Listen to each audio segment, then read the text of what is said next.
හරි මම ඇහෙනවනේ පුතේ.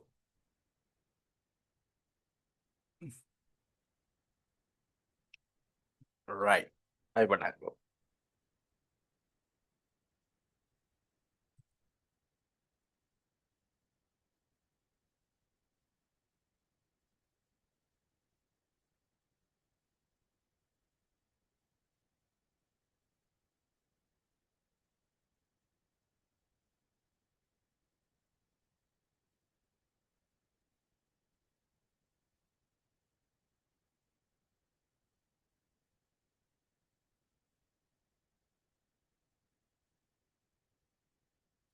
හරි. එහෙනම් අයිබෝවන් පුතේ හැමෝටම තෙරුවන් සරණයි.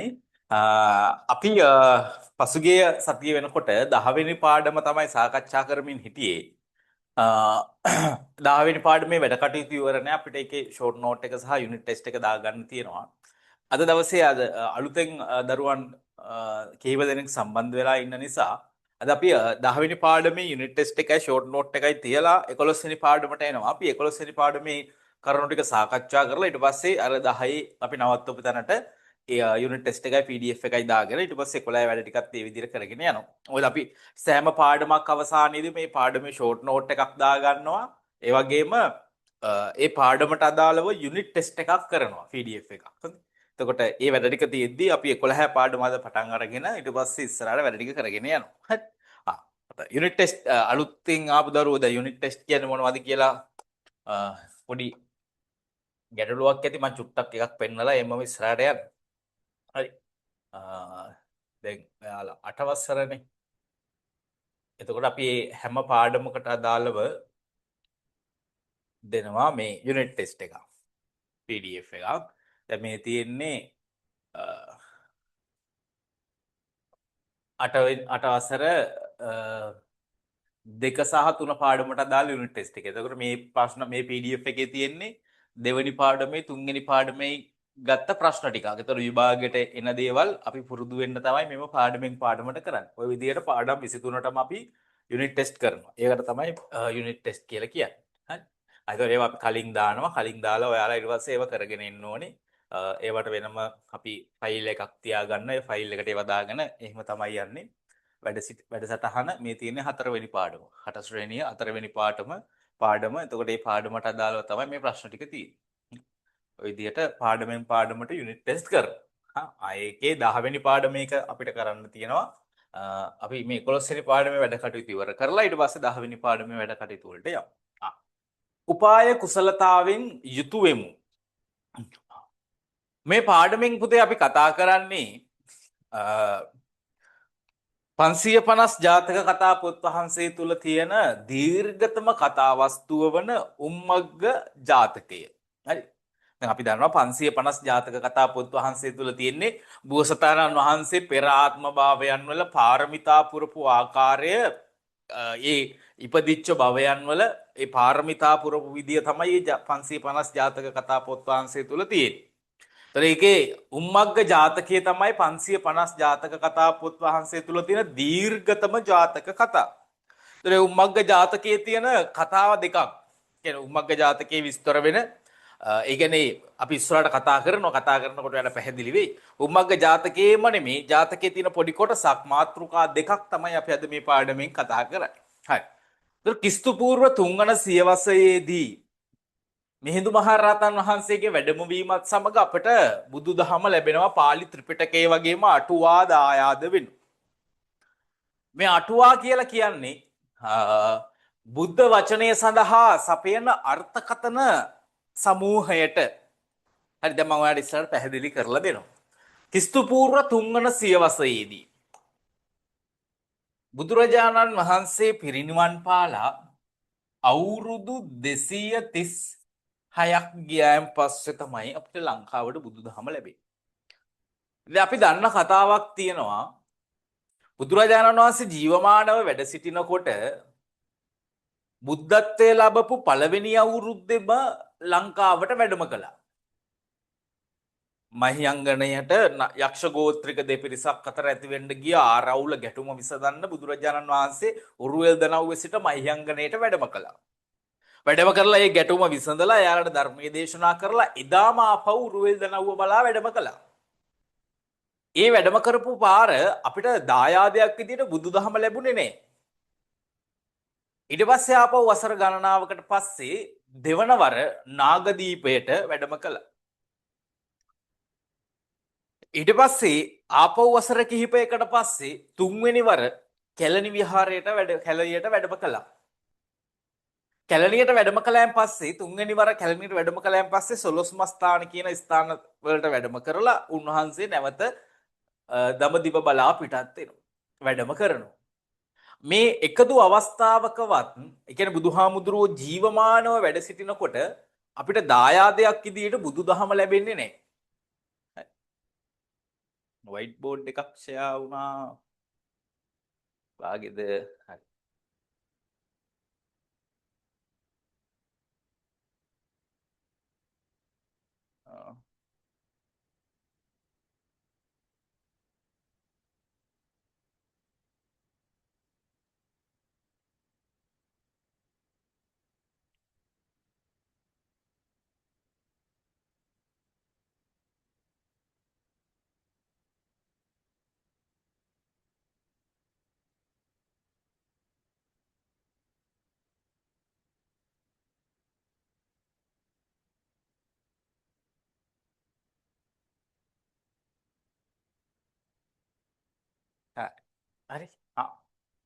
ලැබුණේ නේ. බුදුහාමුදුරුවෝ ජීවමාන වැඩ සිද්ධි බුදුදහම අපිට ලැබෙන්නේ නැහැ. අපිට බුදුදහම ලැබෙන්නේ නම් කොච්චර කාලයකට පස්සේද? බුදුරජාණන් වහන්සේ පිරිනිවන් පාලා අවුරුදු 236කට පස්සේ. ඒ කොහොමද ඒ වෙන්නේ? බලමු. ඔතේ බුදුහාමුදුරුවෝ පිරිනිවන් පාලා මාස 3කට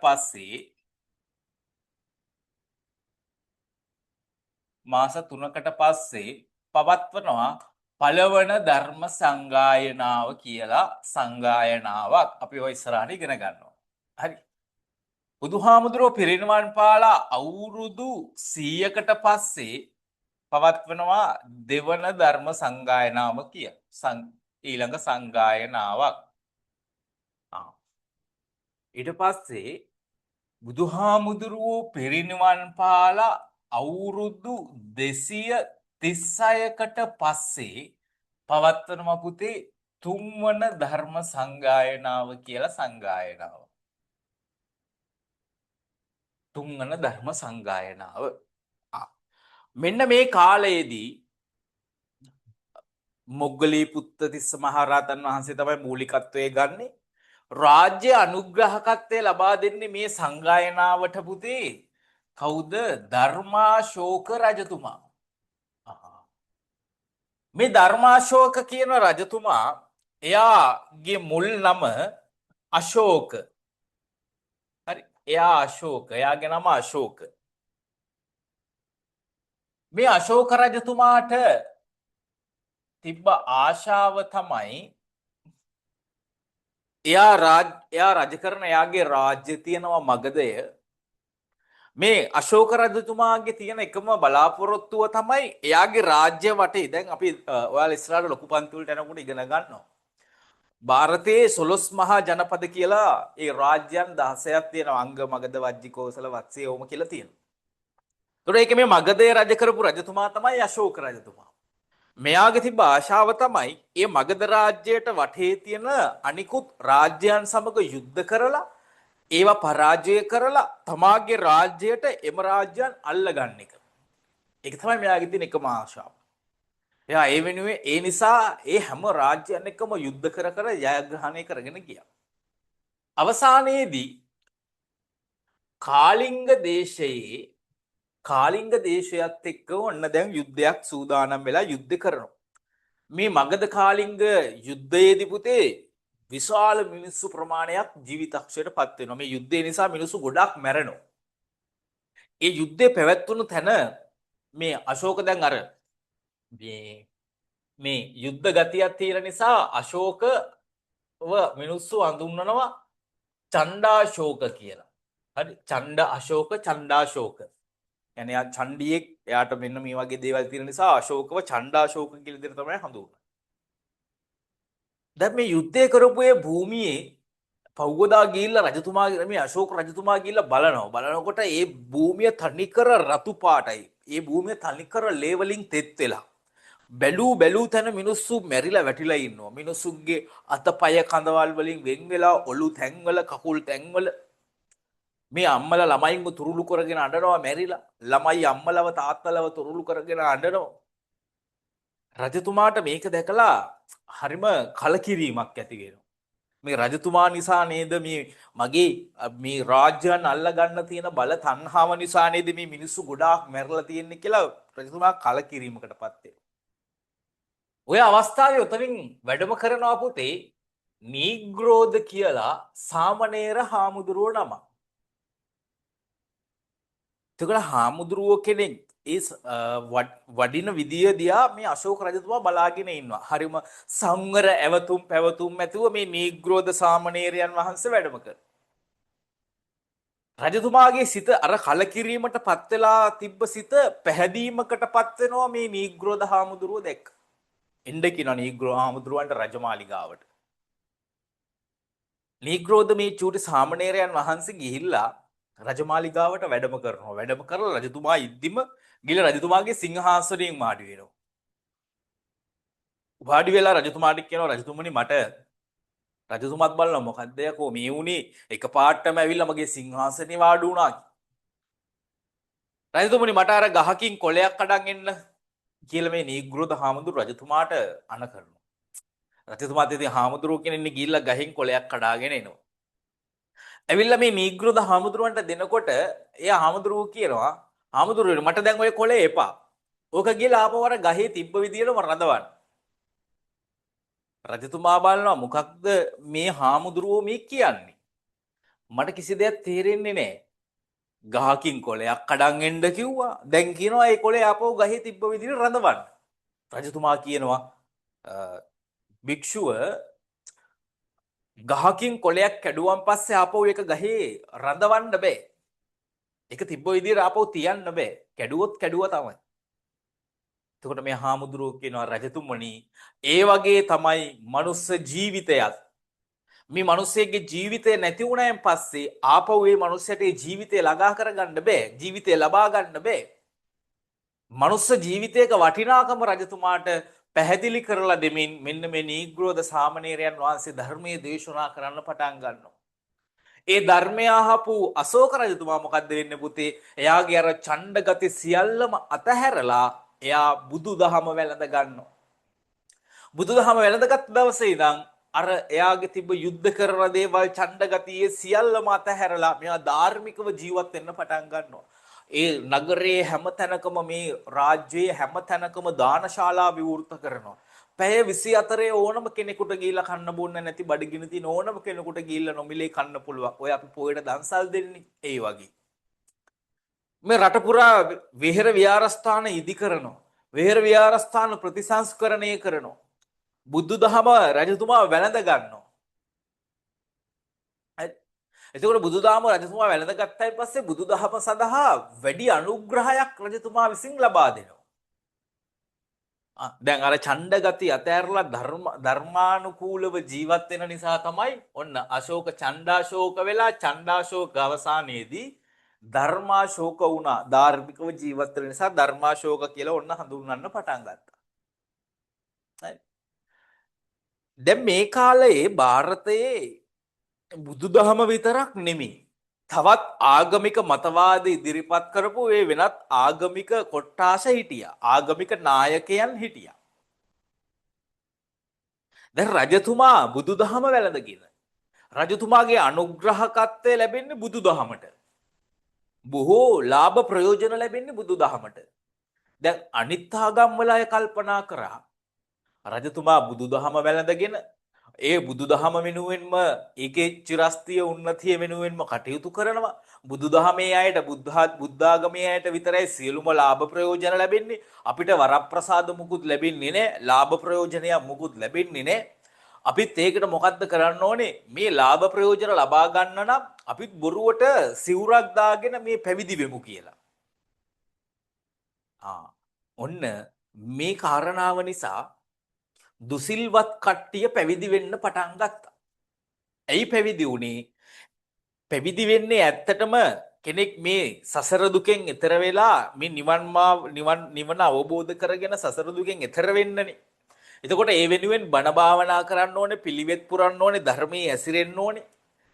එතකොට ත්‍රිපිටකයේ තියෙන කරුණු අපි අදහරන්න ඕනේ, ඒ බණ භාවනා පාඩම් කරන්න ඕනේ, සූත්‍ර දේශනා කරන්න ඕනේ, ආගමික පිළිවෙත් කරන්න ඕනේ, වැඩ ගොඩක් තියෙනවා. හැබැයි මේ දුසිල්වත් කට්ටිය පැවිදි වුණේ සසර දුකෙන් එතර වෙලා නිවන් දකින්න බලාපොරොත්තු වෙන්නේ නෙමෙයි. එයාලා පැවිදි වුණේ රජතුමාගෙන් අර ලාභ ප්‍රයෝජන ගන්න. ඇයි ඒ රජතුමා වැඩි අනුග්‍රහකත්වයක් දැක්වේ බුදුදහමට නිසා. ඔන්න දැන් දුසිල්වත් කට්ටිය පැවිදි වුණාම මේක දැන් ලොකු සමාජ ප්‍රශ්නයක් වුණා. ඇයි? දැන් හිතන්නකෝ ඔයාලගේ ගමට එනවා හොරෙක්. හොරෙක් ඇවිල්ලා පන්සලට ගිහිල්ලා පන්සලේ තියෙන සිවුරක් හොරකම් කරගෙන කොණ්ඩෙත් තට්ටේ ගාගෙන සිවුර පෙරෝගෙන ඔන්න දැන් ගමේ ඇවිදිනවා. ඔයාලා හිතන්නේ කවුරු කියලාද මේ? හොරෙක් කියලාද ස්වාමින් වහන්සේ ළමයිද? ඔයාලා හිතන්නේ මේ හාමුදුරුවෝ කෙනෙක්. එතකොට ගෙදරකට ඇවිල්ලා දානයකට වැඩම කළා ඔයාලට ඔන්න දැන් ධර්මයක් දේශනා කරනවා. එයි දැන් සිවුරක් දාගෙන නිසා මොනවා හරි කියන්නත් වෙනවා. ඔය කටට එන දේවල් කියනවා. ඕගොල්ලෝ කල්පනා කරනවා මේ හාමුදුරුවෝ කෙනෙක්නේ කියන්නේ. මේ නම් බුදුහාමුදුරුවෝ දේශනා කරපු දේවල්.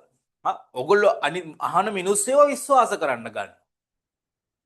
එතකොට බුදුහාමුදුරුවෝ දේශනා නොකරපු අර විදියට දුස්සීලයන් විසින් එයාලා කියන දේවල් සමාජගත වෙනවා මේ බුදුහාමුදුරුවෝ දේශනා කරපු දේවල් විදියට පේනවා. ඒ කියන්නේ වැරදි දේවල් සමාජගත වෙනවා.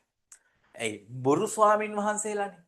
ඇත්ත කට්ටිය නෙමෙයි. ලාභ ප්‍රයෝජන ගන්න සිවුරු දාගෙන ඊට පස්සේ ඉතින් සිවුර දාගෙන ඉන්න නිසා එක එක දේවල් ඒගොල්ලෝ සමාජගත කරනවා.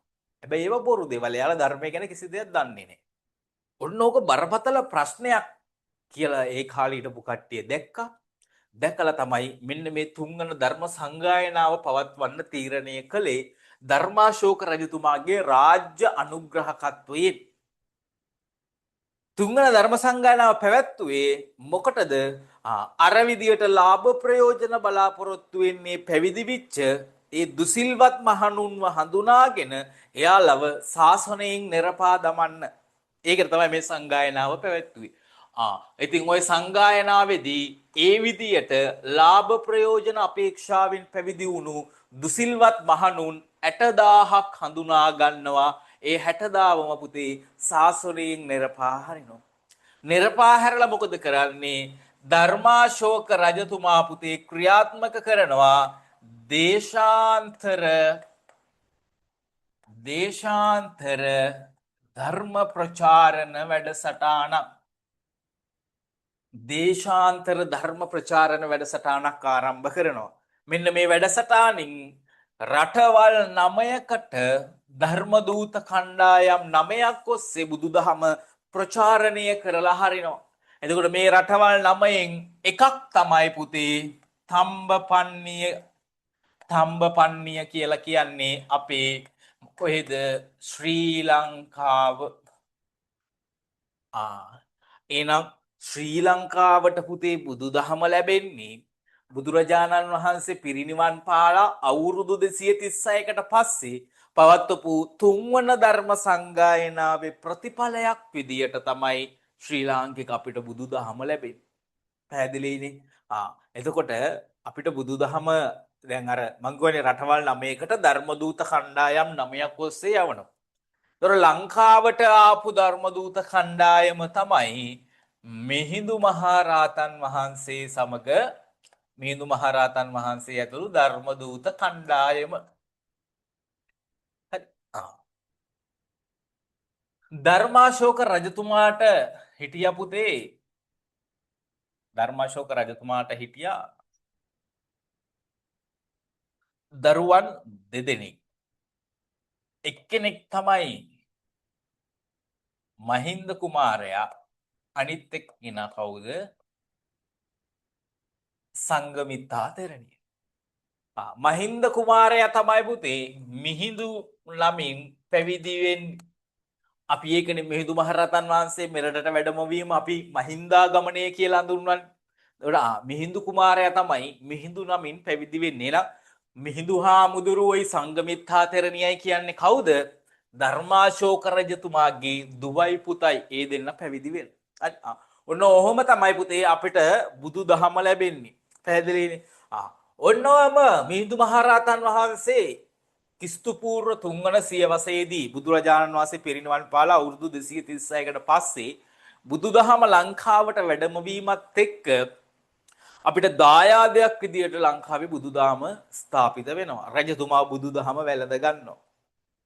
ඒතර මහාවංශයේ සඳහන් වෙනවා මිහිඳු මහරහතන් වහන්සේ ලංකාවට වැඩම කරන්න කලින් ලංකාවේ නිශ්චිත අක්ෂරමාලාවක් තිබ්බේ නැහැ කියලා මහාවංශයේ සඳහන් වෙනවා.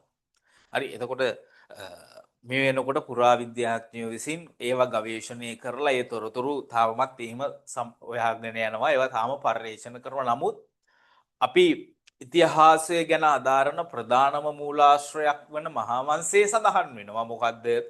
මිහිඳු මහරහතන් වහන්සේ ලංකාවට වැඩම කරන්න කලින් ලංකාවේ නිශ්චිත අක්ෂර මාලාවක් තිබෙන්නේ නැහැ කියලා.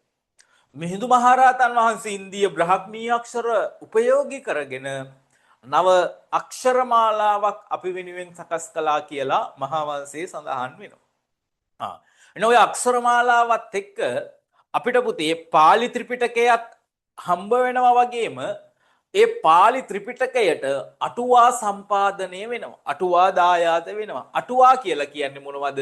මේ බුද්ධ වචනය සඳහා සපයන ලද අර්ථකථනයන්. ඒවට තමයි අපි අටුවා කියලා කියන්නේ. එහිදී සූත්‍ර පිටකයේ කුද්දක නිකායට ඇතුළත් වූ ග්‍රන්ථ 15 එකක් වූ ජාතක පාළිය. දැන් මොකක්ද මේ සූත්‍ර පිටකයේ කුද්දක නිකාය කියන කතාව? ඒකත් අපි බලමු. මෙතන දෙනවා සූත්‍ර පිටකයේ කුද්දක නිකාය. දැන් මම ඔයාලට කිව්වා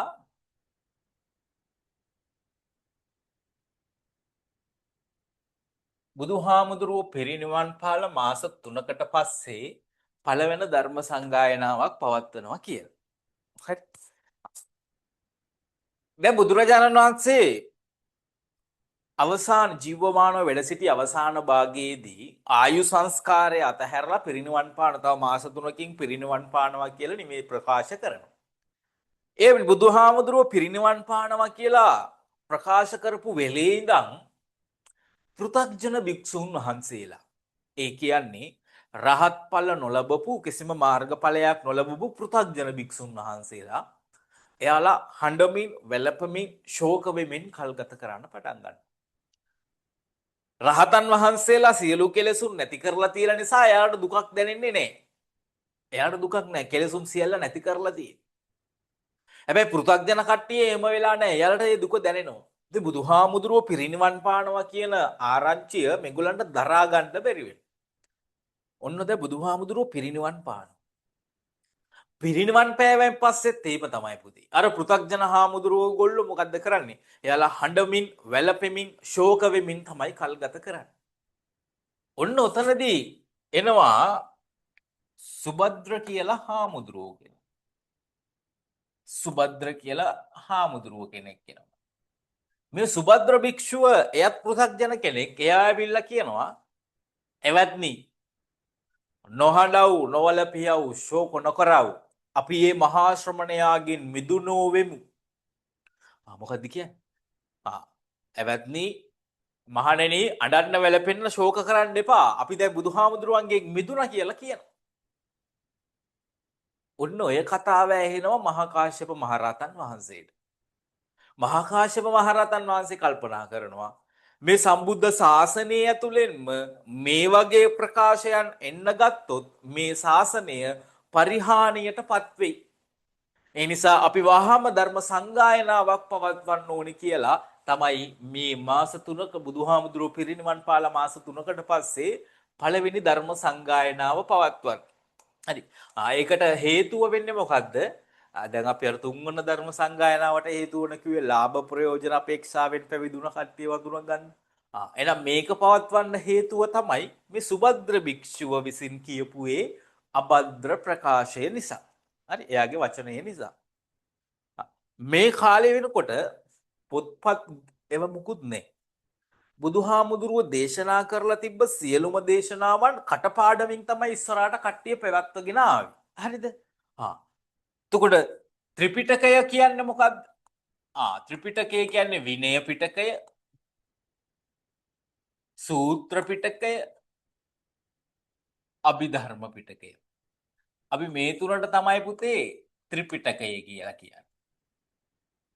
මේ තුනට තමයි ත්‍රිපිටකය කියන්නේ. හරි.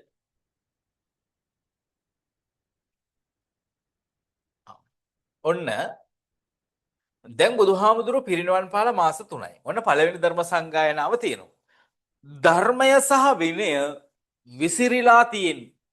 දැන් බුදුහාමුදුරුවෝ පිරිනිවන් පෑව කට්ටිය ඒක ගැන ශෝක වෙවි ඉන්නවා. අරියට පිළිවෙත් පුරෙන්නේ නැහැ. ඒතර බුදුහාමුදුරුවෝ විසින් දේශනා කරපු ධර්මයන් කටපාඩමින් තමයි ඉස්සරහට පවත්වාගෙන ඉන්නේ. එතකොට හරි පිළිවෙලක් නැහැ දැන් බුද්ධ පරිනිර්වාණයත් එක්ක විසිරීලා තියෙන්නේ. ඒතර පළවෙනි ධර්ම සංගායනාවේදී මේ විසිරීලා තිබ්බ ධර්ම විනය එක් රැස් කළා. ඒතර බුදුහාමුදුරුවෝ ජීවමානව වැඩ සිටිද්දිත් සමහරක් පිරිස් බුදුහාමුදුරුවන්ගෙන් ඉල්ලුවා මේ ශික්ෂාපද කුඩා අණු කුඩා වශයෙන් මේවා බෙදන්න කියලා, ඛණ්ඩනය කරන්න කියලා. හැබැයි බුදුහාමුදුරුවෝ එහෙම වෙනස් කළේ නෑ. මේ සංගායනාවේදීත් පුතේ අර විදියට එනවා. එතකොට එතනදිත් බුදුහාමුදුරුවෝ කලින් පනවපු නැති නීති මුකුත් පනවන්නේ නැතුව බුදුහාමුදුරුවෝ පනවපු නීති ඒ විදිහටම ආරක්ෂා කරගෙන යනවා කියලා ඒගොල්ලෝ ප්‍රතිඥා දෙනවා. ඒව ලොකුවට ඔයාලා හිතන්න එපා. ඒවා ඉස්සරහට ලොකු පන්තිවල ඉගෙන ගන්න තියෙන මම මේ ඔයාලට දැන් මේ පාඩමට අදාළ චූටි කතාවක් කියාගෙන ඉන්නේ. ඒ නිසා තමයි පොඩි වටපිටාවක් කියන්න උනේ. නැත්තම් ඔයාලා කිසි දෙයක් දන්නේ නැති නිසා. හරි. මෙන්න පළවෙනි සංගායනාවේදී අර කිව්ව විදියට මේ ත්‍රිපිටකය බාණක සිසු පරම්පරාවලට බාර දීලා කටපාඩමින් ඉදිරියට පවත්වාගෙන යන්න පවරනවා. ඒ කියන්නේ විනය පිටකය පුතේ උපාලි මහරහතන් වහන්සේ ප්‍රමුඛ බාණක සිසු පරම්පරාවට බාර දෙනවා. බාර දීලා කියනවා ඒක කටපාඩමින් ඉදිරියට පවත්වාගෙන යන්න ඕනේ කියලා. හරි. සූත්‍ර පිටකය මෙහි විදියට එක්කිනෙට්ට දෙන්නේ නැහැ. සූත්‍ර පිටකය මොකද්ද කරන්නේ පුතේ? 1යි 2යි 3යි 4යි 5යි කියලා කොටස් 5කට බෙදලා ඒ 5 දිනෙකට දෙනවා. මේ ධර්ම විනය කටපාඩමින් ඉදිරියට පවත්වාගෙන යන්න මුඛ පරම්පරාවෙන් ඉස්සරහට පවත්වාගෙන යන්න බාණක සිසු පරම්පරාවලට බාර දෙනවා. විනය පිටකයේ බාර දෙනවා උපාලි ප්‍රමුඛ මහරහතන් වහන්සේ ප්‍රමුඛ බාණක සිසු පරම්පරාවට. සූත්‍ර පිටකය දැන් බුදුහාමුදුරුවෝ දේශනා කරපු ධර්මය මේ ධර්මයේ සියල්ලම තියෙන්නේ මේ සූත්‍ර කොටසේ. කොට විශාල ප්‍රමාණයක් තියෙනවා. එක කණ්ඩායමකට ඒක තනියම කරන්න අමාරු නිසා මොකද්ද කරන්නේ? සූත්‍ර පිටකය පුතේ මේ විදියට නිකායවල් 5කට බෙදනවා. ඔයාලා අහලා ඇති දීඝ නිකාය, මජ්ක්‍ධිම නිකාය, සංයුක්ත නිකාය, අංගුත්තර නිකාය, කුද්දක නිකාය කියලා. මෙන්න සූත්‍ර පිටකය නිකායවල් 5කට බෙදලා මේ නිකායවල් 5 බාණක සිසු පරම්පරා 5කට බාර දෙනවා. දැන් උදාහරණයක් විදියට දීඝ නිකාය ආනන්ද මහරහතන් වහන්සේ ප්‍රමුඛ බාණක සිසු පරම්පරාවට, අංගුත්තර නිකාය අනුරුද්ධ මහරහතන් වහන්සේ ප්‍රමුඛ බාණක සිසු පරම්පරාවට. ওই විදියට පුතේ බාර දෙනවා. මෙන්න මේ කුද්දක නිකාය සියලුම භික්ෂූන් වහන්සේලාට බාර දෙනවා. එහෙනම් සූත්‍ර පිටකය නිකායවල් 5කට බෙදෙන්නේ පළවන ධර්ම සංගායනාවේදී මේ බාණක සිසු පරම්පරාවන් වලට බාර දෙන්න තමයි සූත්‍ර පිටකය නිකායවල් 5කට බෙදෙන්නේ. පැහැදිලිනේ? එතකොට දැන් ඔයාලට එකපාරටම දැන් මම කිව්වොත් එහෙම සූත්‍ර පිටකයේ කුද්දක නිකාය කිව්වම ඔයාලා දන්නේ නැහැ මොකද්ද මේ කුද්දක නිකාය කියන්නේ කියලා. දැන් දන්නවා කුද්දක නිකාය කියන්නේ මොකක්ද? ඒක කොහෙන්ද ආවේ කියන කතාව ඔයා දන්න. ඒතර කුද්දක නිකායට අයිති වෙනව පුතේ ග්‍රන්ථ කීයක්ද? ග්‍රන්ථ 15ක්. මේක විභාගයට අහන ප්‍රශ්නයක්. කුද්දක නිකායට අයිත් වෙනවා ග්‍රන්ථ 15ක්. ධම්මපදයක් කුද්දක නිකායට අයිති වෙයි. හරි. එහෙනම් ඒ ග්‍රන්ථපාලවෙන් එකක් තමයි ජාතක පාළිය කියන මේ ගාථා සංග්‍රහය. සූත්‍ර පිටකයේ කුද්දක නිකායට ඇතුළත් වෙන ග්‍රන්ථ 15ක් තියෙනවා. මේ ග්‍රන්ථ 15 එකක් තමයි ජාතක පාළිය නම් ගාථා සංග්‍රහය. එතකොට මේ ජාතක පාළිය කියන ගාථා සංග්‍රහයට අටුවා එවත් අට කතා සැපයුණා. අටුවා කියලා කියන්නේ අපි කිව්ව බුද්ධ වචනය සඳහා සපයන ලද අර්ථකථන සමූහයට තමයි අටුවා කියන්නේ. එහෙනම් ජාතක පාළිය කුද්දක නිකායේ තියෙන ජාතක පාළිය නම් ගාථා සංග්‍රහයටත් අර විදියට අට කතා සැපෙවුණා. ඒ ජාතක පාළියට සපයපු අට කතාව ජාතකට්ට කතාව නමින් ප්‍රසිද්ධ වෙනවා. පැහැදිලිද? සූත්‍ර පිටකයේ කුද්දක නිකායට ඇතුළත් වුණ ජාතක පාළිය නම් ගාථා සංග්‍රහයට අට කතා සපයනවා. එතකොට අටුවා අට කතා කියන්නේ බුද්ධ වචනේ සඳහා සපයන ලද අර්ථකථන සමූහයක්. ජාතක පාළියට සපයපු අට කතාව ජාතකට්ට කතාව. එහෙනම් ජාතක පාළිය කියන ගාථා සංග්‍රහයට අට කතා සපයනවා. ඒක ජාතකට්ට කතාව වෙනවා. මෙන්න මේ ජාතකට්ට කතාව නැවත කුරුණෑගල යුගයේදී පාලි ජාතකට්ට කතාව කියලා තව දුරටත් සංස්කරණය කරලා සංවර්ධනය කරලා සිංහලට පරිවර්තනය කරනවා. එසේ පුතේ සිංහලට පරිවර්තනය කරපු පොත් වහන්සේ තමයි මේ 550 ජාතක කතා පොත් වහන්සේ කියලා කියන්නේ. මේ 550 ජාතක කතා පුතේ ඉතිහාසය සූත්‍ර පිටකයේ කුද්දක නිකායට ඇතුළත් වන අයත් වන ග්‍රන්ථ 15න් එකක් වෙන ජාතක පාළිය කියන ගාථා සංග්‍රහයට අට කතා සපයනවා. ජාතක පාළිය කියන සංග්‍රහයට සපයපු අට කතා පාලි ජාතකට්ට කතාව නමින් ප්‍රචලිත වෙනවා.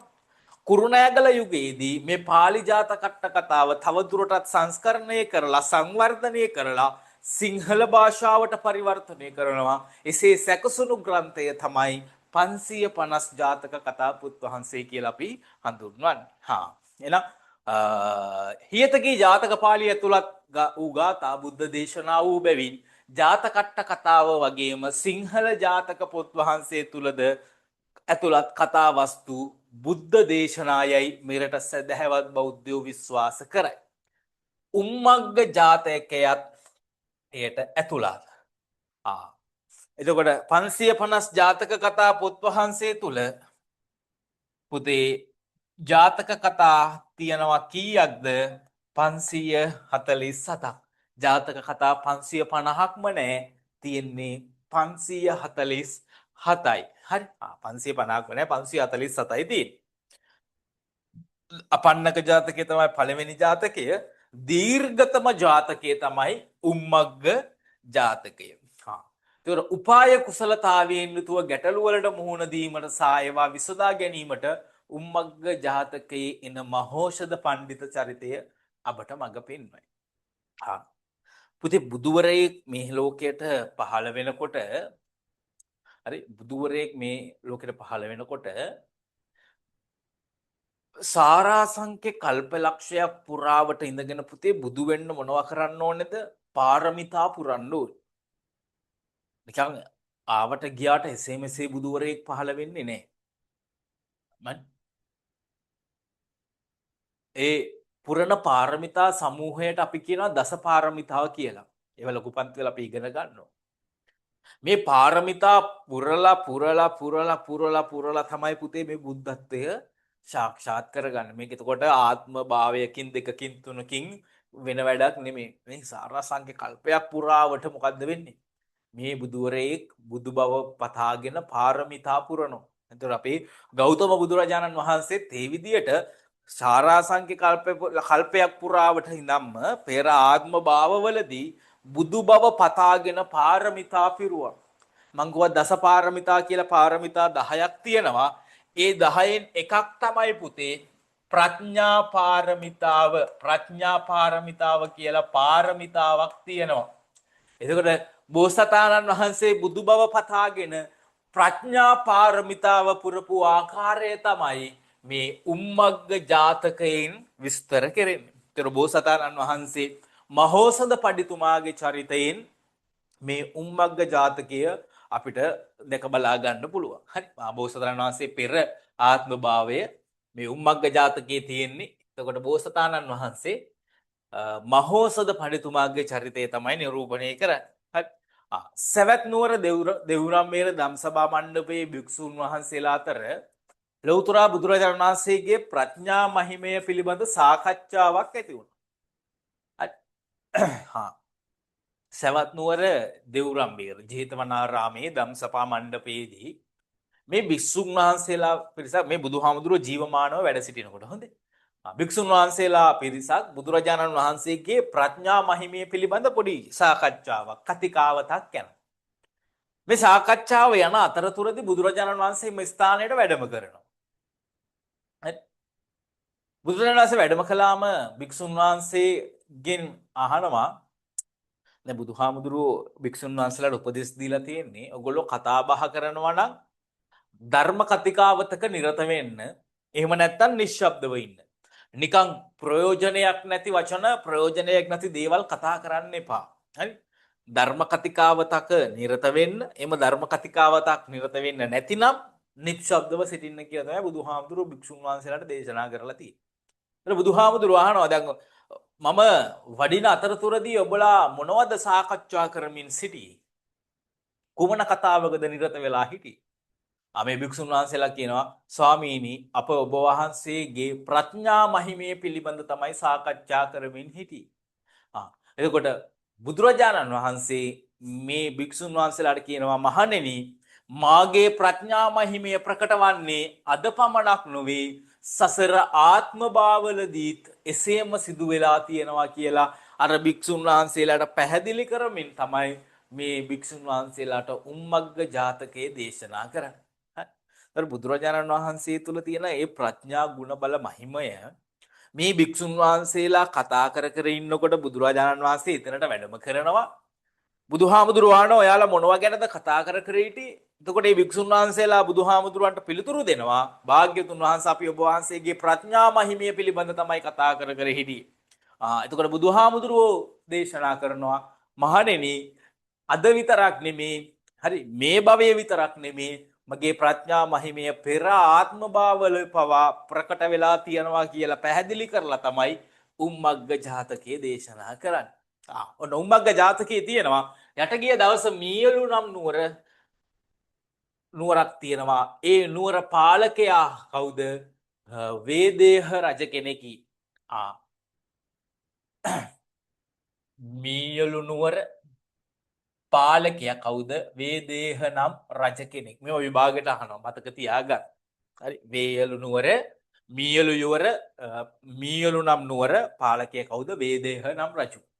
ඌට අර්ථයෙන් ධර්මයෙන් අනුශාසනා කරන පඬිවරු 4 දෙනෙක් හිටියා. දැන්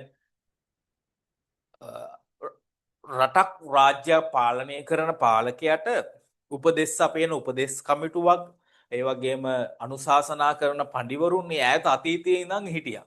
දැන් මේ වර්තමානයේ පාලනේ දැන් රටක ප්‍රධානියා ජනාධිපතිතුමානේ. එතකොට ජනාධිපතිතුමාටත් ඉන්නවා පුතේ ජනාධිපති උපදේශක කියලා එක්කෙනෙක් ඉන්නවා. උපදෙස් අපයන්නේ එම උපදේශක කෙනෙක් ඉන්නවා. අයනම් මේ වේදේහ රජතුමාටත් අනුශාසනා කරන්න පඬිවරු 4 දෙනෙක් හිටියා. කවුද 4 දෙනා? සේනක, පුක්කුස, කාවින්ද සහ දේවින්ද කියලා. හරි. දේවින්ද ගීතාන් දේවින්ද නෙමෙයි මේ වෙන දේවින්ද කෙනෙක්. හොඳයි. සේනක, පුක්කුස, කාවින්ද, දේවින්ද. මේ 4 දෙනා කවුද? රජතුමාට වේදේහ රජතුමාට අනුශාසනා කරන්න හිටපු පඬිවරු 4 දෙනා. මීයලු නුවරට නැගෙනහිර දිශාවෙන් යවමැදුම් කියන ගමේ සිරිවර්ධන යවමැදුම් ගමේ සිරිවර්ධන කියලා සිටුවරයෙක් හිටියේ. මේ සිරිවර්ධන සිටුවරයාගේ බිරිඳ සුමනා. මේ සිරිවර්ධන සිටුවරයටයි සුමනා සිටු දේවියටයි උපන් පින්වත් පුතා තමයි මහෝෂධ කියන නමින් අපි හඳුන්වන්නේ. එම දරුවා සුවිශේෂී නුවණකින් යුක්ත වූ අතර කුඩා කල සිටම ප්‍රශ්න විසඳීමේ සමත්කම් දැක්වූ බව සඳහන් වෙනවා. මහෞෂධයන්ගේ ප්‍රඥාව බොහෝ ජනයා අතර ප්‍රසිද්ධ වෙනවා. දැන් මේ මහෞෂධ කුමාරයා කුඩා කාලේ ඉඳන් ප්‍රසිද්ධයි ප්‍රශ්න විසඳන්න. හරි. කාටවත් විසඳ ගන්න බැරි ඕනෑම ප්‍රශ්නයක් මේ මහෞෂධ කුමාරයා පොඩි කාලේ ඉඳන් විසඳනවා. අසීමාන්තිකනේ අසාමාන්‍ය නුවණක් මේ කුමාරයාට තියෙනවා. එතකොට මේක මුළු ගම පුරාම ප්‍රසිද්ධ වෙනවා. මේ මහෞෂධ කුමාරයා ඕනම ප්‍රශ්නයක් විසඳනවා. එයා හරිම නුවණක්කාරයි. ඒ විදිහට මුළු ගමේම පුතේ මේක ප්‍රචාරණය වෙනවා. රාවේ යනවා. ඔහොම ගිහිල්ලා මේක රජතුමාටත් ආරංචි වෙනවා. රජතුමා ඔයලා බලන මේ කතාව ඇත්තද? ඔයලා බලනකොට රජතුමා තේරුම් ගන්නවා ඇත්ත. මේ ගමේ මහෞෂධ කියන කුමාරයා හරිම නුවණ තියෙන ඕනම ප්‍රශ්නයක් විසඳන්න පුළුවන් හැකියාවක් තියෙන තරුණයෙක් කියලා රජතුමා තේරුම් ගන්නවා. රජතුමා කරුණු හොයලා බලලා දැනගන්න. දැනගෙන රජතුමා මොකද්ද කරන්නේ? ඒ වගේ කෙනෙක් මගේ උපදේශ තනතුර සඳහා යොදාගත්තොත් ගොඩාක් වටිනවා කියලා රජතුමා කල්පනා කරනවා. හරි රජතුමා කල්පනා කරනවා මේ එහෙනම් මේව ඕනම ප්‍රශ්නයක් විසඳන්න පුළුවන් මේ උපදේශ මේ මහෞෂධ කුමාරයාට පොඩ කාලගුණය යහපත් පොඩ මේ ගොරවනවා විදුලි කොටනවා. හරි පොඩ විදුලි කොටනකොට චුට්ටක් පුතේ මේ ස්ටුඩියෝ එකට පොඩ්ඩක් ඒක හානිදායකයි පොඩි අවධානමක් තියෙනවා. මොකද මේක සම්පූර්ණයෙන්ම ඉලෙක්ට්‍රොනික ඩිවයිසස් තියෙන්නේ. මගේ මේ පිටිපස්සේ තියෙන්නේ ලොකු කම්පියුටර් එකක්, ස්ක්‍රීන් එකක්, ස්මාර්ට් බෝඩ් එකක්.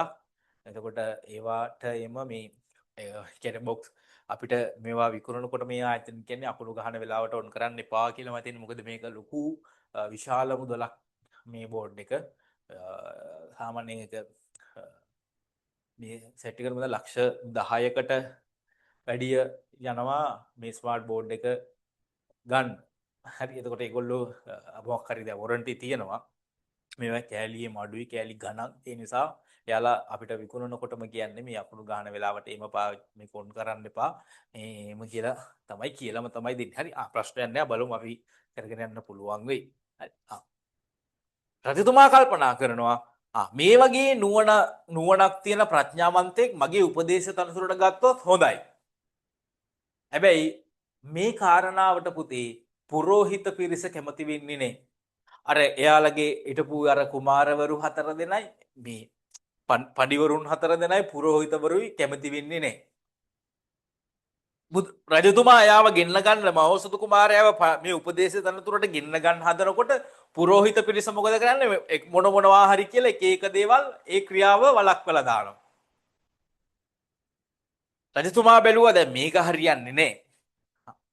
මේ මහෞෂධ කුමාරයා ඉන්න ගමට ප්‍රශ්න යවලා ඒ ප්‍රශ්න වලට පිළිතුරු අරගෙන ඒ ප්‍රශ්නේ විසඳන ආකාරය බලන්න.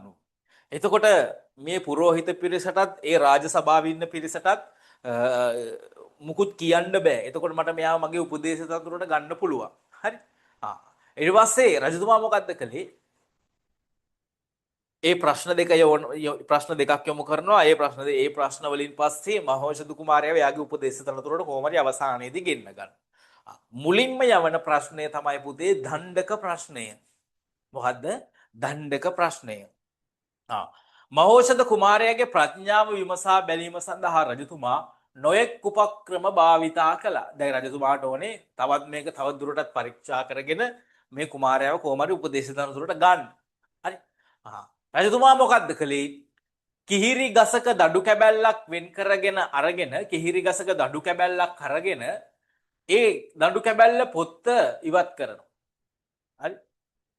ගහක දණ්ඩක් නේ ගහක අපි දැන් අපි කියන්නේ අත්තක් ගේ කපලා දණ්ඩක් අරගෙන ඒ දණ්ඩේ පොත්ත ඉවත් කරනවා. පොත්ත ඉවත් කරලා දැන් අපි මොකක් හරි ගහකින් කෝටුවක් කඩාගත්තම අපිට මේව අතට ගත්තම කියන්න පුළුවන් මේ කෝටුවේ යටපැත්ත මේක උඩ පැත්ත මේක කියලා. අපේ යටපැත්ත මහතයි උඩ පැත්ත හීනී නේ. අපිට කියන්න පුළුවන්. මේ කිහිරි ගසෙත් දඬු කැබැල්ලක් අරගෙන පොත්ත ඉවත් කරලා මේකේ මුලයි යගයි හොයා ගන්න බැරි වෙන්න සම්පූර්ණ දණ්ඩම එක හා සමාන එක සමාන ප්‍රමාණයකට සුද්ධ කරනවා සකස් කරනවා. හරි. දැන් මෙහෙම තිබ්බම අපිට දැන් දණ්ඩ මේ පැත්ත මහතයි මේ පැත්ත ඉන්නේ අපිට කියන්න පුළුවන් මේ තමයි උඩ පැත්ත. හැබැයි මේ කිහිරි දණ්ඩේ එහෙම නෑ. ඒක එකම ප්‍රමාණයට මේක සුද්ධ කරනවා. සුද්ධ කරනවා. එතකොට මේක බැලුවම එක පොයින්වත් මහත පැත්තක් හීනි පැත්තක් පේන්නේ නෑ දැන් මේ දණ්ඩේ. හරි. එකපාරට මතර ගත්තම මේකේ දැන් මුල අග කොයිද කියලා හොයන්න බෑ. ඇයි එක සමානව පොත්ත ඉවත් කරලා එක සමානව සුද්ධ කරලා හදලා සකස් කරලා තියෙන්නේ. ඒ දණ්ඩ යවනවා මේ මහෝසද කුමාරයා ජීවත් වෙන ගමට යවමැදුම් ගමට. ගමට යවලා රජතුමා රාජ නියෝගයක් නියම කරනවා මේ දණ්ඩේ මුල පැත්තයි අග පැත්තයි මොකද්ද කියලා හරියට හොයලා සලකුණු කරලා එවන්න. රාජ නියෝගයක්. මේක හොයාගන්න බැරි වුණොත් ගම්වාසීන්ට කහවණු දහසක් දඩ ගහනවා කියලා රජතුමා දන්වනවා. දැන් මේක රාජානක් රාජ නියෝගයක්. ඒක හොයලා දුන්නේ නැත්නම් ඔන්න දඩත් ගම්වැසියන්ට දඩත් කහවණු දහසක දඩයකටත් යටත් වෙන්න වෙනවා. දැන් මාර වැඩි. දැන් මේ මිනිස්සු එනවා බලනවා මේක කොහොමද මේකේ කොහොමද හොයන්නේ මුලමග හොයන්න බෑ මේකේ දෙපැත්තම එක සමානයි කොහොමද මේක වන්නේ අයියෝ රජතුමනි මොකද්ද මේ කරපු වැඩේ කීකේ දැන් මිනිස්සු 17 කල්පනා කරනවා. ඕ දැන් හැමෝම බලනවා කාටවත් මේක හොයාගන්න බෑ. හරි. කට්ටියට මතක් වෙනවා අපේ පුංචි නුවණක්කාරයා කවුද මහෝසද කුමාරයා. අරගෙන යනවා මේ දන්න මහෝසද කුමාරයා ළඟට ගිහිල්ලා කියනවා මහෝසද කුමාරණේ මේ රජතුමා දණ්ඩක් එවලා තියෙනවා මේකේ මුලාග සලකුණු කරලා එවන්න කියලා. එවන්න බැරුණොත් දහසක දඩයක් කහවණු දහසක දඩයක් ගහනවා කියලා රජතුමා ඔන්න නියම කරලා තියෙනවා. මේක රාජානක් රාජ නියෝගයක්. ඉතින් මේ මහෝසද කුමාරයා දෙන්න බලන්න ওই දණ්ඩ ගත්තා. ගේන්න කියනවා පැන් භාජනයක් මෙන්න මේ විදිහට වතුර පුරවපු භාජනයක් නූල් කෑල්ලක් දෙන්න කියලා නූල් කෑල්ලක් ගන්නවා. දණ්ඩේ හරි මැදින් මේ නූල් කෑල්ල ගැට ගාලා හරිම සීරුවෙන් හිමීට මේ වතුරේ අර දණ්ඩ ගිල්ලනවා. ගිල්ලනකොට මුලින්ම යට යන්නේ මේ දණ්ඩේ බර පැත්ත. එහෙනම් මේ දණ්ඩේ මුල බරයි අග බර අඩුයි. එතකොට මුලින්ම යට යන පැත්ත මුල පැත්ත අනිත් පැත්ත අග පැත්ත කියලා සලකුණු කරලා රජතුමාට යවනවා. ඉතින් මේ හරි ගම්මුර ඇස්සලා වියතක් පමණ වූ ලියවා සකස් කළ කිහිරි දණ්ඩක අඟමුල සොයන්නේ කොහොමද කියලා කතා කරමින් හිටියා. සිරිවර්ධන සිටුතුමාගේ පුත් මහෝසද කුමාරයායි විසඳා දෙනවට අදහස් කළ වොන් කුමරුට දැන්නුවා. ප්‍රශ්නේ තමාට විසඳන්න පුළුවන් කියලා ගමුන්ට කිව්වා. ඒ සඳහා අර විදියට ජල බඳුනක් නූලක් ගෙනාවා. වියතක් පමණ කිහිරි දණ්ඩේ හරි මැද සිහින් නූලකින් ගැට ගහලා නූල අනෙක් කොනෙන් අල්ලගෙන අර විදියට ජල භාජනය මත සීරුවෙන් තැබුවා. දණ්ඩේ එක පැත්තක් පළමුව දියේ ගිලුණා අනෙක් පැත්ත පසුව දියේ ගිලුණා. එහෙනම් මහෝසද කුමාරයා පිරිසගෙන් ප්‍රශ්නයක් ඇසුවා. ගහක වැඩියෙන්ම බර මුල් කොටසද අග කොටසද වැඩියෙන් බර මුල් කොටස බව සියල්ලෝම පැවසුවා. ඒ අනුව මෙම දණ්ඩේ පළමුව ගිලුණු පැත්ත තමා මුලයයි දෙවනුව ගිලුණු පැත්ත අග ගසේ අගයයි පෙන්වලා දුන්නා. මෙසේ කුමරිතා දක්ෂ ආකාරයට ප්‍රඥාවන්තව ප්‍රශ්නය විසඳූ ආකාරය දැක සියලු දෙනා සතුටටපත් වුණා. තිරණිය පරිදි කිහිරි දණ්ඩේ අගමුල රජතුමාට දන්වා ලදී. ඊට පස්සේ රජතුමා මහෝසද කුමාරයාගේ ප්‍රශ්නේ විසඳූ ආකාරය සහ බෙහෙවින් සතුටට වුණා. ඔන්න දැන් දණ්ඩ අර විදියට නේද නූල එකෙන් ගැට ගාලා ජල භාජනයේ බෙන්නුවම එක පැත්තක් මුලින් මෙහෙම යට යනවා. ඒ පැත්ත තමයි බර පැත්ත. ඒ කියන්නේ ගහේ මුල පැත්ත. මුලාග සටහන් කරලා රජතුමාට යවනවා. රජතුමා අහනවා මේක දැන් කොහොමද හොයාගත්තේ? කවුද හොයාගත්තේ? කොහොමද හොයාගත්තේ? ඒතර කට්ටිය කියනවා මේ මහෝෂධ කුමාරයා තමයි මේක හොයාගත්තේ. එයා මෙන්න මේ විදිහට නූලක් ගැට ගාලා ජලයේ භාජනයක ගිල්ලුවා මුලින්ම ගිලෙන්නේ බර වැඩි පැත්ත. එතකොට ගහක යට පැත්ත තමයි බර වැඩි. එයා එහෙම තමයි මේක හොයාගත්තේ කියලා. රජතුමා මේක ඇහුවාන් පස්සේ ඊටමත් සතුටටපත් වුණා නේද මේ ප්‍රශ්නේ ඊටම සරල විදියට සියුම් විදියට නිවරදිව විසඳපු ආකාරය ගැන රජතුමා කරුණු අසාගත්තයින් පස්සේ හරි ඊළඟ රජතුමා ආපු ප්‍රශ්නේ ඊළඟ ප්‍රශ්නේ මොකක්ද වැලියොත් ප්‍රශ්නේ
එන්න.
राज्य पालने करने से से आलू या फसल සියලු ගුණයන් නෑ සත් පුත් අර එකට මාරයට කතා කළේ මේ ඖෂධ කුමරුකේ තිබුණ නිසා පුත් කුමාරවරු සිත් ඇදලා පෙන්නවා. නමුත් ඖෂධ කුමරු ඒ සැලැස්මට කැමති වුණේ නෑ. ඉවීම ගැන ලැජ්ජත් සිතුනා. අනේ කුමාරයාණනි මත් ශිල්ප අණුවයි නූල් ඇත්තේ. මීටත් වඩා ක්‍රමයක් නම් මන් දන්නේ නෑ. ඇදලා පෙන්නවා. හරියට නෑ. තත්ත්වයේදී ඖෂධ කුමාරයාගේ අනපරි මේ මෙසේ පුදුනන්නම් නෙවෙයි. මිනිසුන් බොහෝ පිරිසක්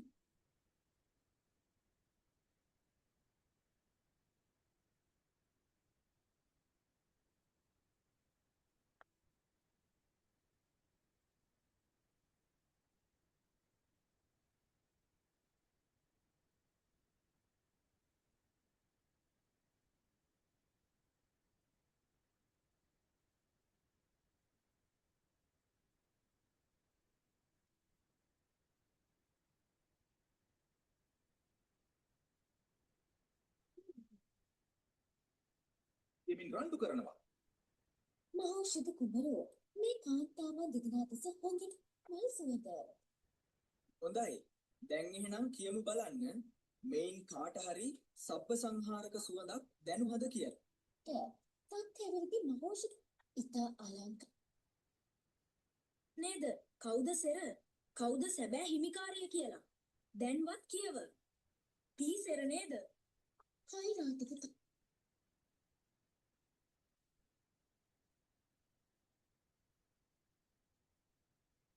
හරි මම ඔයාලට පොඩ්ඩක් මේ මවුස ජාතකය ඒකේ වීඩියෝ එකක් දාලා පෙන්වන්න බැලුවේ. දැන් පොඩ්ඩක් ඒක සූදානම් කරගන්න කාලය මදි. මම ඔයාලට පුතේ වෙන වෙලාවක දාලා පෙන්නන්නම්.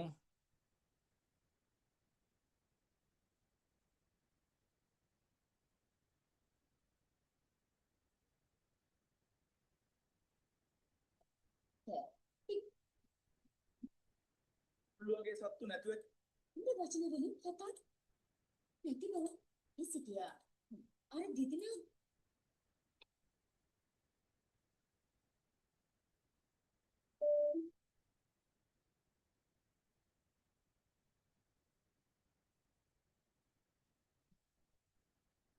කෙනෙකුත් ඇවි යත. නියම් ගම් කියලා. ඉතින් ඒ හරි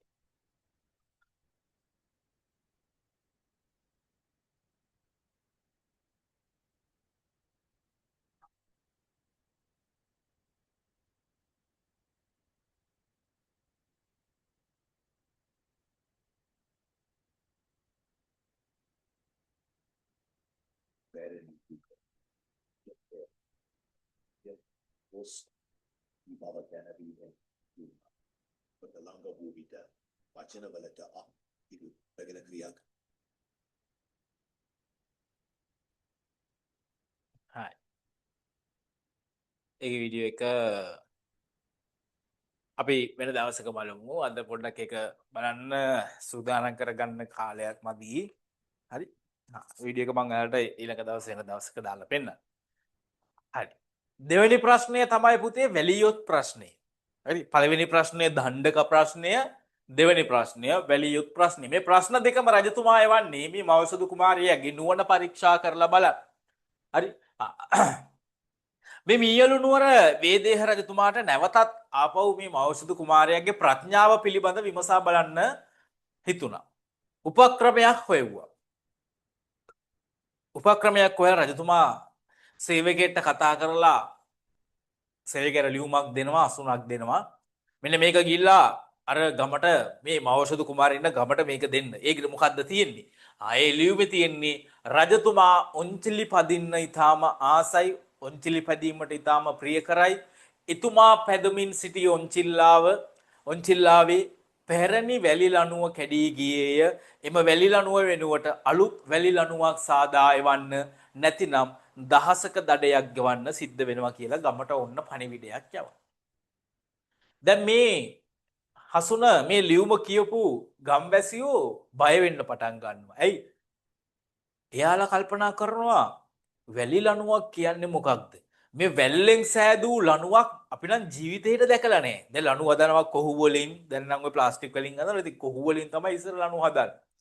වැලි වලින් කොහමද ලණු හදන්නේ?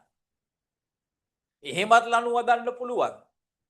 මේ රජතුමාගේ දැන් කියලා තියෙනවානේ මේ වැලි මෙයාගේ ඔන්චිල්ලාවේ තිබ්බේ වැලි ලණු කියලා. වැලි ලණුවක් කැඩිලා කියලා අලුත් ලණුවක් වැලි ලණුවක් හදලා එවන්නලු. නැත්තම් දඩ ගහනවලු. අපි ජීවිතේට දැකලත් නැහැ, අහලත් නැහැ වැලි වලින් ලණු හදනවා කියලා. මොකක්ද කරන්නේ දැන් අයියෝ කියලා කල්පනා කර කර ඉන්නවා. නේ? කොහු වලින්, පට්ටා වලින් මිස වැලි වලින් නම් කෙසේ ලණුවක් ගොතන්නද, ලණුවක් හදන්නද කියලා ඒගොල්ලෝ සාකච්ඡා කළා. ඒත් ඒ රජතුමාගේ යන නිසා අත්හරින්න බෑ. කුමක් කරම්දෝ සිතමින් ඉන්නකොට තමයි මහෝසුදු කුමාරයා මතක් වෙන්නේ. යනවා කට්ටිය මහෝසුදු කුමාරයා ළඟට ගිහිල්ලා මහෝසුදු පුමාරයා උපදේශයක් දෙයි කියලා ඒගොල්ලොට මේ මහෝසුදු කුමාරයාට මේ කතාව කියනවා. මහෝසුදු කුමරුනි බලන්නකෝ මේ රජතුමා ලියුමක් කියවලානේ. මේ ලියුමේ තියෙන රජතුමා ඔන්චිලි පදින්න ආසයිලු. රජතුමාගේ ඔන්චිල්ලාවක් තිබ්බලු. ඒ ඔන්චිල්ලාව ගැට ගහලා තිබ්බේ වැලි ලණු වලින්ලු. ඒ වැලි ලණුවක් කැඩිලා ගියාලු. ඔන්න අලුත් වැලි ලණුවක් හදලා එවන්නලු. නැත්තම් දහසක දඩයක් ගහනවලු. වැලි වලින් කොහොමද කුමරුනි මේ ලණු ගොතන්නේ? මොකක් හරි ක්‍රමයක් තියෙනවද කියලා අහනවා. මහෝෂධ කුමාරයා කියනවා මේක කාටවත් කරන්න පුළුවන් දෙයක් නෙමෙයි. වැලි වලින් එහෙම ලණු ගොතන්න බෑ. හරි. මේ රජතුමා මේ කාටවත් කරන්න බැරි දෙයක් තමයි මේ ලියලේවලා තියෙන්නේ. හැබැයි මම මේ ප්‍රශ්නය විසඳලා දෙන්නම්. මට වැලි වලින් ලණුවක් ගොතන්න බෑ. හැබැයි මම මේ ප්‍රශ්නය විසඳලා දෙන්නම්. මහෝෂධ කුමාරයා කියනවා මට හොඳට කතා කරන්න පුළුවන්. හොඳට කතා කිරීමේ දක්ෂ පුද්ගලයන් දෙතුන් තුන් දෙනෙක් ඕනේ. කියලා ගන්නවා. මේ ප්‍රශ්නෙට පිළිතුරු දිය යුත්තේ තවත් ප්‍රශ්නයකින් මිස වෙනත් ආකාරයකින් නෙමෙයි කියලා මේ මහෝසුදු කුමාරයා කියනවා. කියලා අර පුද්ගලය තුන් දෙනාව පුහුණු කරනවා. පුහුණු කරලා ඒ කට්ටියව පුතේ රජතුමා වෙත යවනවා. රජතුමා ළඟට යවනවා. රජතුමා ළඟට ගිහිල්ලා කියනවා රජතුමනි අපි මේ ආවේ මහෝෂධ කුමාරයාගේ උපදේශ පරිදි රජතුමාව හමු වෙන්න. හරි. ආර්යවංශ රජතුමා කියන්නේ මොකද්ද කාරණාව? රජතුමනි ඔබතුමාගේ පරණ ඔන්චිල්ලාවේ වැලි ලණුවක් කැඩිලා තියෙනවා. ඒකට අලුත් වැලි ලණුවක් හදලා දෙන්න කියලා අපිට හසුනක් ඇවිල්ලා තියෙනවා. අපි මේ ඒ සම්බන්ධයෙන් කතා කරගන්න තමයි ආවේ. රජතුමනි අපිට මේක හදලා දෙන්න පුළුවන් නේද? හැබැයි අපිට මේ කැඩිච්ච වැලි ලණුවේ කෑල්ලක් ඕනේ. නේද? අපිට මේ අලුතෙන් හදන්න ඕනේ වැලි ලණුව කොපමණ ප්‍රමාණයකින් හදන්න ඕනේද? ඒක ඔන්චිල්ලාවට ගැලපෙන විදියට හදන්න ඕනේද? ඒ කියන කරුණු ටික බලා ගන්න නම් අපිට ඒ පරණ කැඩිච්ච වැලි ලණුවේ කෑල්ලක් ඕනේ.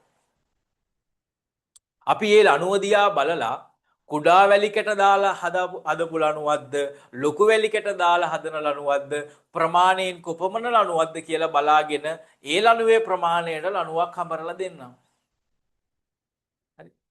එහෙම නැතිනම් රජතුමනි මේ ඒ ලණුව හඹරන එක අපහසුයි. අපිට ඒක බලන්න කලින් තිබිච්ච එක බලන්න නැතුව අලුතෙන් ලණුවක් හදලා දෙන්න අමාරුයි. පරණ ලණුවෙන් පොඩි වියතක වගේ කෑල්ලක් තිබුණා නම් හොඳටම ඇති. පොඩි කෑල්ලක් තිබ්බනම් හොඳටම ඇති. එතකොට අපිට ඒකෙන් බලා ගන්න පුළුවන් ලොකු වැලිද පොඩි වැලිද කොපමණ ප්‍රමාණයෙන්ද මහත කොපමණද ඒ ටික බලා ගන්න අපිට වියතක කෑල්ලක් දෙන්න රජතුමනි අපි ඒක බලාගෙන ගිහින් අලුත් එකක් හදලා දෙන්න. දැන් රජතුමාට කට උත්තර නැහැ. දැන් එහෙම වැලි ලණුවක් නැහැනේ. දැන් මේ ප්‍රශ්නයක් දුන්නේ මහෝසද කුමාරයා කොහොමද මේ ප්‍රශ්නේ විසඳන්නේ කියලා බලන්න. හරි. එහෙම වැලි වලින් ගොතරලා නුනේ. ඒත් රජතුමා සතුව එවැනි වැලි යොතක් තිබුණේ නැහැ. නැති වැලි යොතකින් කැබැල්ලක් කොහේ දෙන්නද නේ? වැලි ලණුවක් තිබ්බේ නැහැ. එහෙම නැති වැලි ලණුවකින් කැහැල්ලක් කොහෙන් දෙන්නද? එබැවින් තමා සතුව එවැනි ලණුවක් නැතයි රජතුමා උන්ට කීය. ඉතින් රජතුමනි, එහෙම ලණුවක් ඔබතුමා ළඟ නොමැතිනම් උතුරු යව මැදුම් ගම්වැසියන් ලණුවක් සාදන්නේ කෙසේදැයි පිරිස ඇසුව. රජතුමා මේ අසා සතුටටපත් විය. මෙම විසඳුම සැපයීමට ඖෂධ පඬිතයන් තමන් මෙහි වූ බව ගම්වැසියෝ දන්නවා. එයින් රජතුමා අතිශය සතුටටපත් වුණා. රජතුමා කියන දැන් මේගොල්ලෝ ඉල්ලනවනේ ලණුවේ කෑල්ලක්, පරණ කැඩිච්ච එකේ පරණ කෑල්ලක්. රජතුමා කියනවා මගේ ළඟ එවැනි වැලි ලණුවක් නැහැ. පරණ වැලි ලණුවක් නැහැ. එහෙම වැලි ලණු මුකුත් නැහැ මං ළඟ. වැලි ලණු තිබ්බේ නැහැ. ඒතර මේ ගම්වැසියෝ ආනෝ රජතුමනි, ඉතින් මේ වැලි ලණුවක් ඔබ වහන්සේ ළඟ නැතිනම්, මේ වැලි ලණුවක් ඔබතුමා ළඟ නොමැතිනම් අර උතුරු යවමැදුම් ගම්වැසියන් වැලි ලණුවක් කොහොමද හදන්නේ? රජතුමා මේ කාරණාව අහලා බොහෝ සතුටටපත් වුණා. රජතුමා ඇහුවා මේ ඔයාලා කොහොමද මේක විසඳන්න මේ විදියට පුරුදු වුණේ, පුහුණු වුණේ? එතකොට මේ කට්ටිය කියනවා අපි මහෝෂධ පඬිතයන් තමයි අපිව මේ විදියට පුරුදු කළේ, අපිව මෙහෙයවෙව්වේ. හරි, එයා තමයි අපිව මෙහෙයවපු කෙනා. මහෝෂධ පඬිතුමා කියපු විදියට තමයි අපි මේ වැඩ කරේ කියලා කිය. හරි. එතකොට රජතුමා ඒක අහලා බොහෝ සතුටටපත් වෙනවා. ඒ රජතුමා මේ මහෝෂධ කුමාරයාගේ ප්‍රඥාව මට්ටම මනින්න තමයි මේ සියලුම දේවල් කරන්නේ. හරි. ඊට පස්සේ මහෝෂධ පඬිතුයන්ගේ ප්‍රඥාව පරීක්ෂා කිරීම සඳහා වෙහෙදෙහ රජතුමා බොහෝ අවස්ථාවල නොයෙක් ගැටලු ඉදිරිපත් කළා. ඒ සෑම ගැටලුවක්ම ඉතාමත් දක්ෂ ආකාරයට විසඳන්න පුතේ මේ මහෝෂධ පඬිතුයෝ සමත් වුණා. හරි. එවැනි ප්‍රශ්න රැසක් මහෝෂධයන් විසින් විසඳන ලද ආකාරය උම්මග්ග ජාතකයේ සඳහන් වෙනවා. අපටත් මහෝෂධ පඬිතුයන් වෙන සමාජයේ ජීවත් වෙනකොට නොයෙක් ගැටලු ඇති වෙනවා. එහෙම අවස්ථාවල අපි ඉතාමත් බුද්ධිමත්ව වගකීමෙන් යුතුව ඒවට මුහුණ දීලා ගැටලුවක් පැමිණි විට කලබල වුවොත්, සසල වුවොත් ගැටලුවට සාර්ථක ලෙස මුහුණ දෙන්න බැරි වෙනවා. ඉවසීමෙන් හා විමසිලිමත් බවෙන් යුතුව ගැටලුවේ ස්වභාවයත් විසඳුමත් හඳුනා ගැනීමට අපිට එක් වෙනවද ඔන්න කියලා කියනවා. එතකොට එනම් ප්‍රධාන වශයෙන් මේ පාඩමේ බුදුරජාණන් වහන්සේගේ ප්‍රඥා ගුණමයි මේ. එතකොට බෝසතාණන් වහන්සේ ප්‍රඥා පාරමිතාව පුරපු ආකාරය ගැන සඳහන් වෙන 550 ජාතක කතා පොත් වහන්සේ තුල තියෙන දීර්ඝතම ජාතක කතාව තමයි පුතේ මේ උම්මග්ග ජාතකය කියලා කියන්නේ. උම්මග්ග ජාතකයේ මේ මහෝෂධ කුමාරයාගේ නුවණ පරීක්ෂා කිරීම සඳහා, ප්‍රඥාව පරීක්ෂා කිරීම සඳහා වේදේහ රජතුමා වෙතින් නොහෙක් ප්‍රශ්න මේ ඉදිරිපත් කරනවා. එම ඉදිරිපත් කරපු ප්‍රශ්න දෙකක්, ගැටලු දෙකක් තමයි අපි මේ පාඩමෙන් කතා කළේ. එකක් තමයි දණ්ඩක ප්‍රශ්නය, අනිත් එක තමයි වැලියොත් ප්‍රශ්නය. හරි. එතකොට මේ පාඩමෙන් ඔන්න ඔය කාරණා වලින් තමයි පුතේ විභාගෙට ප්‍රශ්න අහන්නේ. හරි. මෙන්න බලන්න මේ තමයි මේ පාඩමේ සාරාංශය. බෝධිසත්වයන් වහන්සේගේ ප්‍රඥා මහිමය උම්මග්ග ජාතක කතා පුවතේ ප්‍රකට වෙනවා. මීයලු නුවර යවමැදුම් ගමේ සිරිවර්ධන සහ සුමනා දෙපළගේ පුතා තමයි මහෝසධ කුමාරයා. පොඩි කාලේ ඉඳන්ම ප්‍රශ්න විසඳන්න සමත් වුණ කෙනෙක්. ඒ නිසාම මීයලු නුවර පුරා කුමරාගේ නම ප්‍රසිද්ධ වුණා. රජතුමා එයාගේ උපදේශක තනතුරට පත් කරගන්න උත්සාහ ගත්තා. ඒ වැළැක්වීමට රජුගේ පඬිවරු 4 දෙනා උපාය උපක්‍රම යෙදුවා. කුමරාගේ නුවණ පරීක්ෂා කිරීම සඳහා රජතුමා විවිධාකාර ප්‍රශ්න විසඳා ඉවර ලෙසට යවමැදුම් ගම වැසියන්ට දන්වා යවුවා. එම සියලු ප්‍රශ්න උපාය කුසලතාවයෙන් යුතුව මහෞෂධ කුමරු විසින් විසඳු ආකාරය උම්මග්ග ජාතකයේ තුල අන්තර්ගතයි. මෙම පාඩමේදී දණ්ඩක ප්‍රශ්නය සහ වැලියොත් ප්‍රශ්නය මහෞෂධ කුමරා විසඳු ආකාරය දක්වා ඇත. අපිටත් ජීවිතේ මුහුණ දෙන්න වෙන ඒ විවිධාකාර ගැටලු වලට කොහොමද අපි විසඳුම් සොයන්නේ කියන කතාව මේ උම්මග්ග ජාතකයේ මහෝසධ පඬිතුමාගේ කතාවෙන් අපිට පැහැදිලි කරගන්න පුළුවන්. හරි. එතකොට මේ පාඩමට අදාළවත් අර විදියට තියෙනවා පුතේ යුනිට් ටෙස්ට් එකක්. හරි. එතකොට මේ පාඩමෙත් අපි අවශ්‍ය වෙන වැදගත් විභාගෙට ඌමනා වෙන කරුණු ටික වැදගත් වෙන කරුණු ටික අපි ෂෝට් නෝට් එක දාගන්නවා. හරි. එතකොට හරි ෂෝට් නෝට් එක දාගන්නවා. එතකොට අද දවසේ අපේ කාල වේලාව මදි.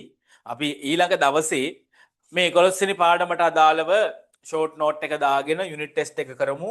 අපිට 10 වෙනි පාඩමට අදාළව නෝට් එකයි යුනිට් ටෙස්ට් එකයි කරන්න දෙනවා. අපි ඒකත් කරගෙන යමු. ඒ වගේම තමයි දැන් දෙවෙනි වාර විභාගෙ ලඟ වෙනවා. අපි පසුගිය විභාග ප්‍රශ්න පත්‍ර සාකච්ඡා කරනවා පුතේ. මේ දෙවන වාර විභාගයට ඔයාලව සූදානම් කරන්න.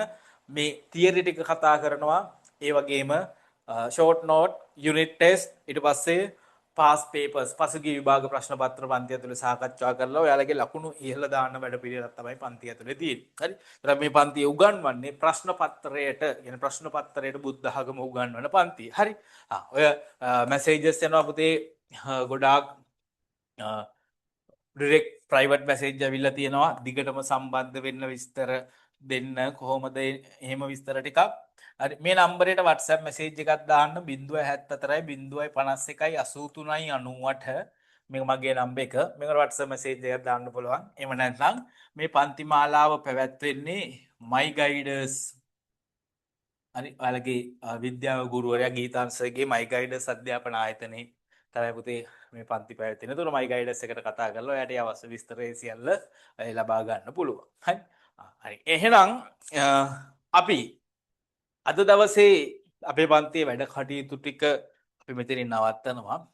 පන්තියේ පුතේ කණ්ඩායම් දෙකක් තියෙනවා.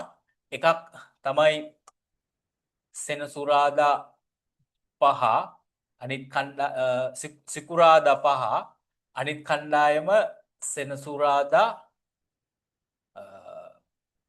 4. හරි.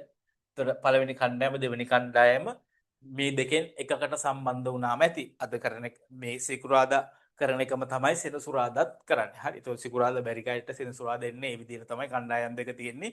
ඒ දෙකෙන් එකකට සම්බන්ධ වුණාම ඇති. හරි. අලුත් දරුවන්ට මම කිව්වේ. හරි. එහෙනම් අපි අදට අපේ පන්තියේ වැඩ කටයුතු කපුතේ මෙතනින් නවත්තනවා. ඊළඟ දවසේ අපි පන්තියත් එක්ක හම්බ වෙමු. එතකන් මගේ පුතාලා හැමෝටම අයිබෝවන්. ත්වන් සරණයි. පරිස්සමින්